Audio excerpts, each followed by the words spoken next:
Sí, Carmen, por supuesto. Y empiezo con una afirmación general que enmarca lo que Lorenzo y Denise ya explicaron. ¿Por qué pasa todo esto? Pasa por una razón que se confirma el caso Medina Mora. Hay un menosprecio a la vida humana y hay un enorme desdén hacia el rigor académico de parte de quienes nos gobiernan. Ese es el trasfondo. Lo que estamos discutiendo ahora sobre Eduardo Medina Mora no sería necesario si los gobiernos de México se hubieran preocupado más por la vida de los mexicanos y por los hechos. Lo fundamento. Leía hoy a Héctor Aguilar Camín en Milenio, su columna, en la cual hace una defensa de la personalidad de Eduardo Medina Mora, diciendo que él lo conoce y es un personaje serio. Yo también lo conozco, he dialogado con él, me consta que es un funcionario profesional, serio, riguroso, que sin embargo cuyo papel en esta historia no ha quedado claro, no se ha establecido con rigor exactamente quién sabía qué y en qué momento. Y esa es una gran diferencia con lo que pasa en Estados Unidos, porque el asunto de Rápido y Furioso provocó la muerte de un agente estadounidense, un agente de la patrulla fronteriza, en diciembre del 2010, y eso provocó un escándalo y una investigación extraordinaria que puso contra las cuerdas al gobierno de Barack Obama y puso contra las cuerdas al Procurador General de la República, al Procurador de aquel país, Eric Holder, al que se le demostró que en el 2010 recibió al menos 7 memos en el cual se le informaba de Rápido y Furioso, a lo cual él respondió que no los había leído. En México no tenemos ni siquiera eso, y por ello fue, Carmen, que un grupo de personas decidimos que ante tal desprecio por la vida humana teníamos que hacer una investigación y presentar una demanda, porque hay un hecho que vale la pena recordar.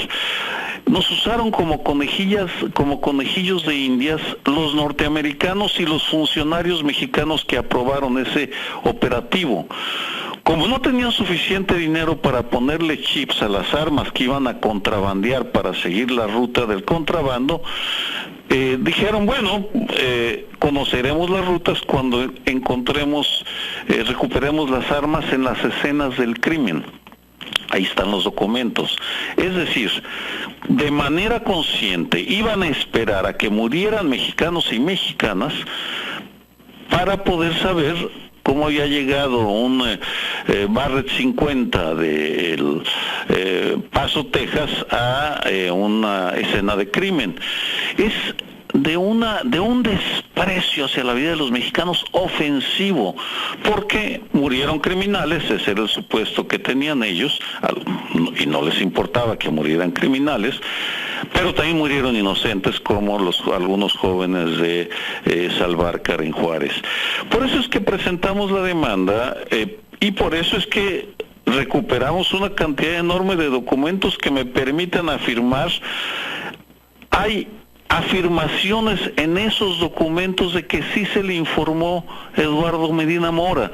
Tengo frente a mí un documento, el exhibit o la prueba 230 del 16 de noviembre del 2007, en el cual se asegura que el agregado de la Agencia de Alcohol, Tabaco y Armas de Fuego en la Ciudad de México informó al Procurador General Medina Mora sobre esta entrega controlada de armamento. No era todavía Rápido y Furioso, era su predecesor, pero la lógica era la misma.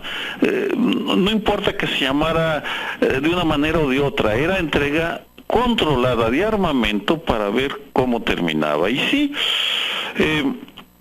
no es algo menor o no se puede minimizar, no se puede despreciar con tanta ligereza como lo hace Aguilar Camín, por ejemplo, hechos concretos que deben de esclarecerse, porque tal vez se demuestre que, al igual que Eric Holder, Medina Mora no fue el personaje que autorizó, pero fueron otros. Y eso tenemos que saberlo, porque tiene que haber responsables, porque ya no es posible que sigamos tolerando que mueran miles de personas y nunca se sepa quién fue responsable de tal o cual decisión. Yo no ignoramos en dónde vaya a terminar esa demanda presentada por ciudadanos mexicanos, ciudadanos y ciudadanas mexicanas ante la Procuraduría General de la República, pero Gonzalo lo puso con enorme claridad. Es posible que llamen a declarar a Eduardo Medina Mora y a Felipe Calderón y a otros funcionarios que posiblemente supieron de ese operativo, de esos operativos. ¿Cuáles serán las consecuencias de que un ministro de la Suprema Corte sea cuestionado? ¿Lo hará la Procuraduría General de la República de Arely Gómez? Bueno. Suponiendo que Medina Mora sea nombrado como ministro de la Suprema Corte, es, una vez más, el menosprecio al interés general, porque la obligación de nuestros gobernantes es defender nuestra integridad física en primer lugar. Esa es la teoría general del Estado, esa es la función del Estado. Les importa muy poco el que hayan muerto personas inocentes por este programa, y les importa muy poco las consecuencias y el rigor, porque lo más ofensivo de toda esta historia es que no se haya hecho una investigación seria en el México por autoridades mexicanas para esclarecer exactamente cuál fue el papel o no de Eduardo Medina Mora. Yo no lo sé, pero sí creo que que hay indicios de que sabía. Por supuesto que hay indicios documentales, pruebas evidentes.